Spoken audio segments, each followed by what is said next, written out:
এই গণভোটের কোনো আইনগত ভিত্তি নাই। বিএনপি এটাতে প্রথমে রাজি হয়নি, যদি রাজি না হয় তাহলে আর নির্বাচনই হয় না।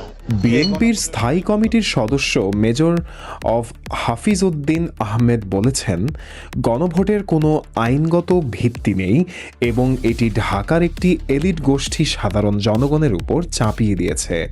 তিনি জানান, প্রাথমিকভাবে বিএনপি এই গণভোটের বিষয়ে একমত ছিল না। বিএনপি এটাতে প্রথমে রাজি হয়নি, কিন্তু দেখা গেল যে বিএনপি যদি রাজি না হয় তাহলে আর নির্বাচনই হয় না। তবে পরিস্থিতি বুঝে দলটি বাধ্য হয়ে জুলাই সনদে স্বাক্ষর করেছে, কারণ বিএনপি রাজি না হলে দেশের নির্বাচনই সম্ভব হতো না।